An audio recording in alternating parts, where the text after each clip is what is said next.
to glorify fighting. I hope I go the rest of my days without ever being in jail again, without ever, being in a fist fight again.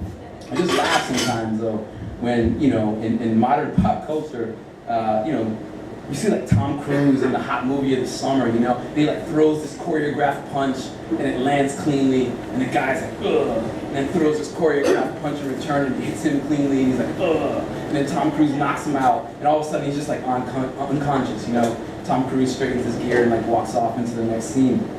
And if you've ever lived in a place where fist fighting happened on a regular basis, you know that it's not like that, It's like messy and sloppy, and there's wrestling and hair pulling, and when it's over, 9 times out of 10, it's not even a fight.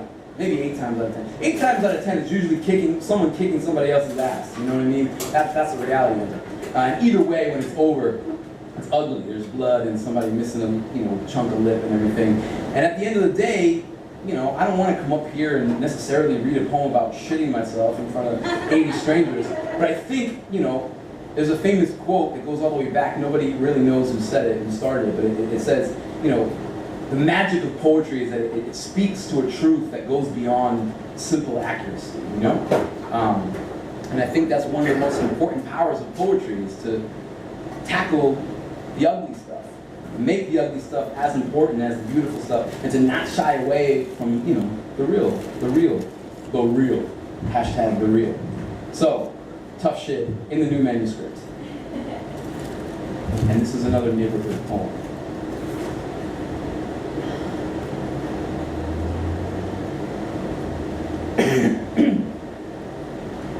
So if none of the kids in your neighborhood named Raymond were universally referred to as Ray Ray, chances are you didn't grow up in any kind of a hood.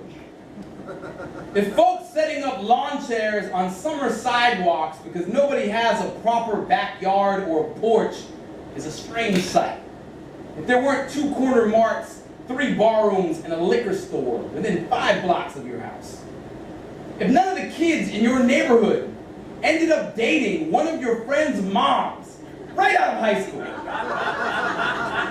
Some folks laugh because they know it's true. If you never got sent next door to borrow a cup of sugar, if the street didn't constantly resonate with the sound of kids' voices at play, if you never saw blood glisten on concrete after a fist fight, there wasn't at least one house selling coke in walking distance.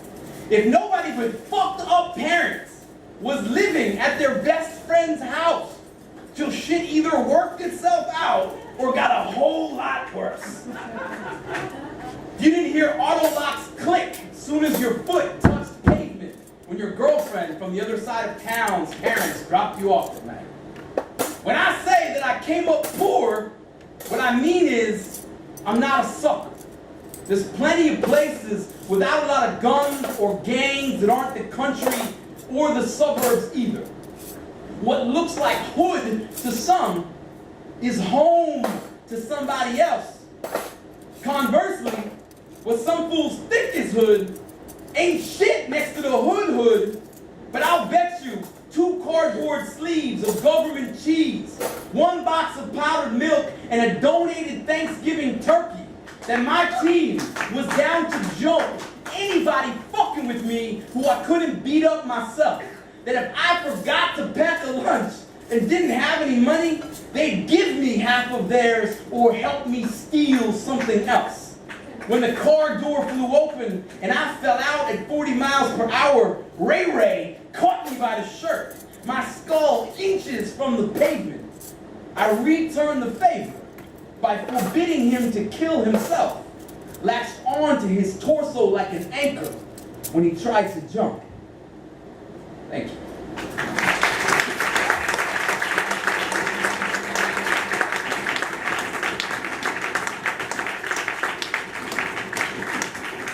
We having fun here or what? Woo! Hallelujah. We're not going to push it too much longer. We'll see how we're feeling, Again, if you want to get up with me online, it's jaredpaul.org. There's links to all my social media right up there in the top right corner. I make solo hip-hop songs. I play with a band called Prayers for Atheists. I have all that. My main, address is just Jared Paul Live for all my social media. as I said to the good folks who were here at last night's show, my Instagram is the social media that I use the most. It's Jared Paul Live. And it's my favorite social media, and I don't mind saying that, it's better than average. It's not an average Instagram. It's good. There's lots of vegan, gluten-free recipes, pictures of bicycles, pictures of protests. Hit me up on Instagram. Let's trade vegan, gluten-free recipes and talk shit. How many vegan and vegetarian folks are there in the crowd tonight? Put your hands up high, like you mean it. Holy shit. That's not a lot at all. This is potentially the wrong room for this poem. That's 2, 3. How many folks here are conscious omnivores who are trying to eat hunted meat or eat meat that is local and trying to get your meat money out of factory farms and shit? Cool. All right. Well, we're building this coalition. This coalition of the willing, of vegan folks, vegetarian folks, and conscious omnivores. Factory farms are hell on earth. I know you don't want to look at what's happening in a slaughterhouse or a pig farm, but it's the truest embodiment of capitalism in all its ugliness after slavery and war. Try not to give your money to those folks. I'm going to go ahead and do this fucking piece anyway.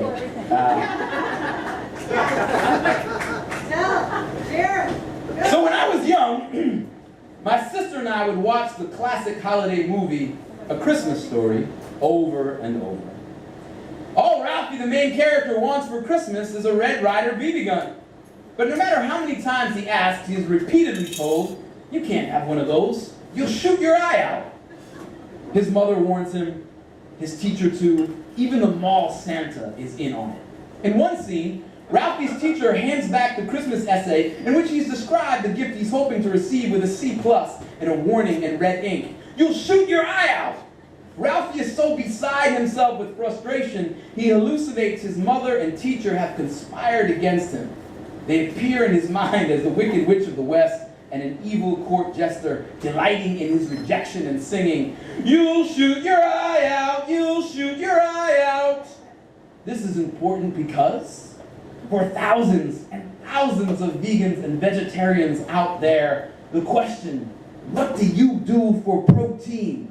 Yield the exact type of delusion-inducing deja vu. One can even hear the question in the same nursery rhyme cadence. What do you do for protein? What do you do for protein? Sometimes it's asked as though it's a smoking gun in the case against our failing health.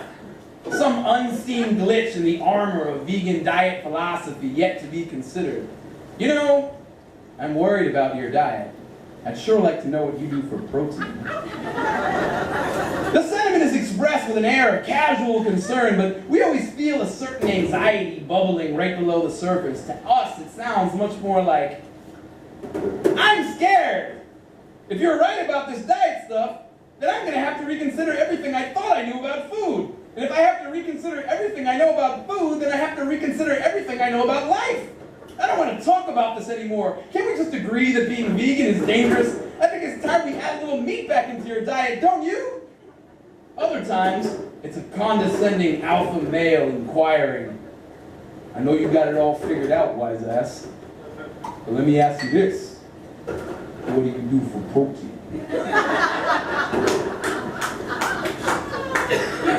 Often the question is posed with a shocked curiosity. "Holy shit.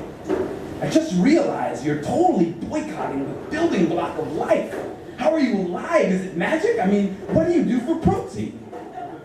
From time to time, it's even thrown out there as a misguided attempt at small talk. What better conversational place filler is there when speaking to someone with a plant-based diet? "So, you're vegan, huh? That must be hard. I've always kind of wondered. What do you do for protein?" "You'll shoot your eye out, you'll shoot your eye out."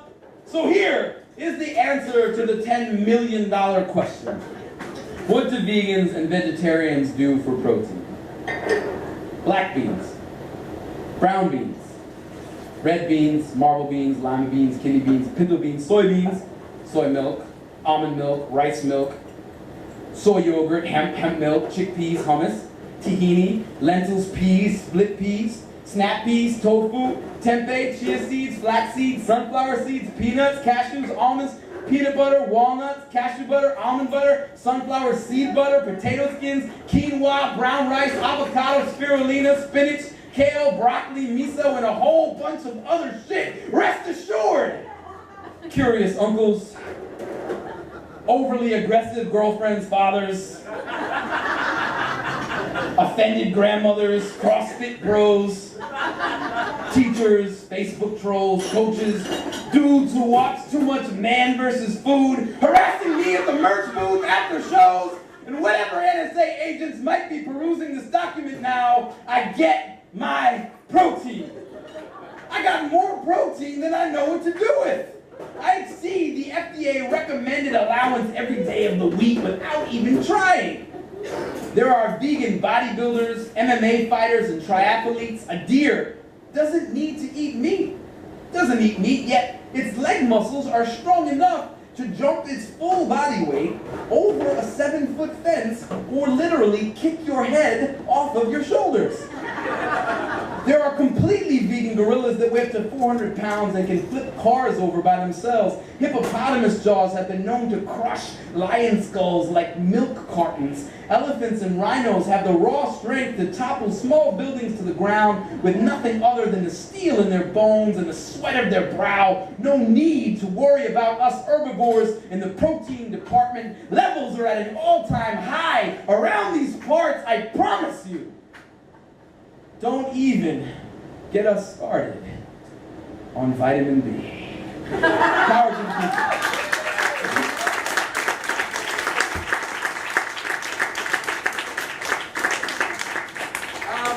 What do you say there, Dwayne? Are we good now? We wrapping up, or is it time for one more? You want to do one more? And, oh, let's throw out. Do you guys?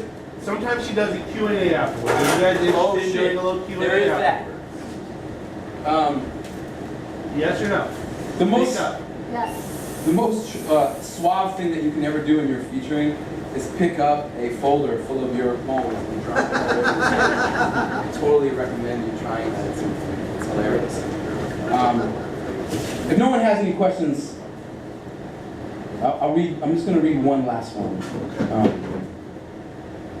And I mean, it's crazy. I've kind of made a commitment to read this piece at every show on this tour.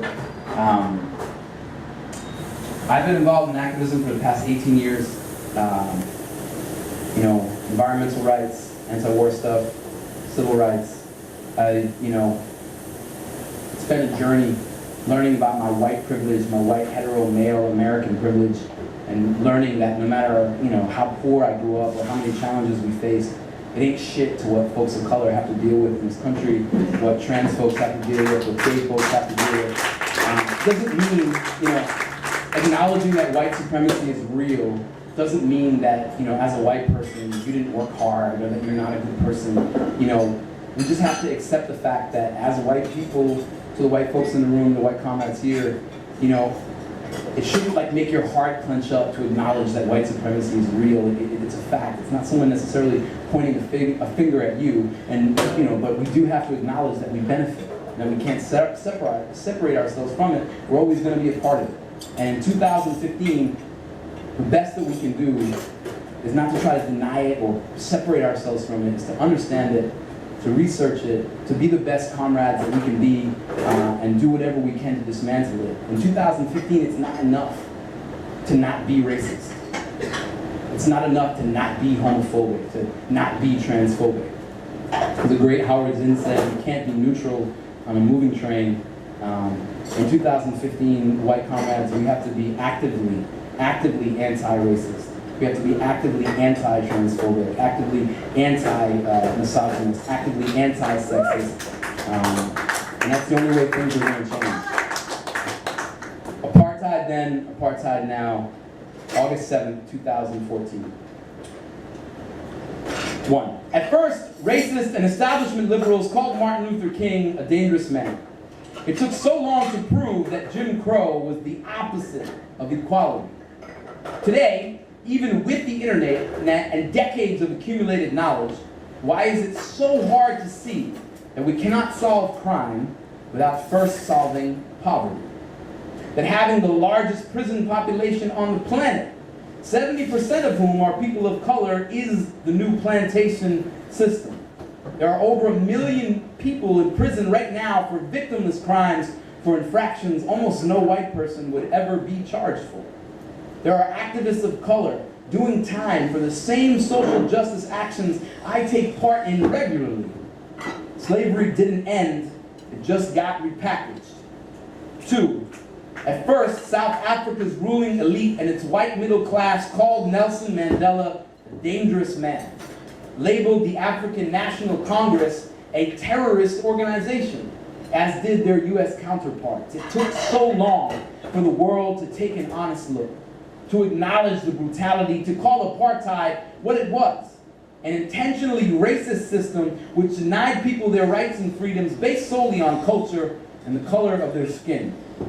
3, apartheid is happening today in Gaza as the Israeli government and Zionist elite lay siege to 1.8 million Palestinians who've seen their farms and schools shelled to ashes, their people starved and executed, and their homeland brutally converted into the world's largest open-air penitentiary. Apartheid is happening in the West Bank as Zionist settlers build on Palestinian land with the support of their government and mine. How proudly they testify for the camera. Palestine never existed. God gave us this land. It says so in the Bible. There are many Arab nations, but this is Jewish land. It is Palestinians who must leave. Jewish-only roads connect illegal Zionist settlements, cutting Palestinian towns off from one another, literally segregating the land. Separate laws, separate water, separate schools, separate hospitals, separate rights. 4, this time, the world is watching. 138 out of 193 UN member states recognize the pre-1967 borders of the West Bank and Gaza as the sovereign nation of Palestine. But if the US and Israeli governments have their way, 50 years from now, Palestine will be reduced to a few low-income neighborhoods within the singular state of Israel. My government is sponsoring genocide, and I do not know how to stop them. In the last 4 weeks of conflict, 1,850 Palestinians have been killed on their own land by the Israeli Defense Force. Over 10,000 Palestinians have been severely wounded. 500,000 have lost their homes. By contrast, 60 Israeli soldiers have been killed while invading Gaza, as have 3 civilians, one of whom while bringing supplies from an Israeli missile station. This isn't a war, it's a massacre. Bombing residential neighborhoods, hospitals, mosques, and schools is a war crime. Whether insurgents are active in the area or not, if I were a Palestinian writer living in Gaza, instead of a white male writer living in America, I might already be dead.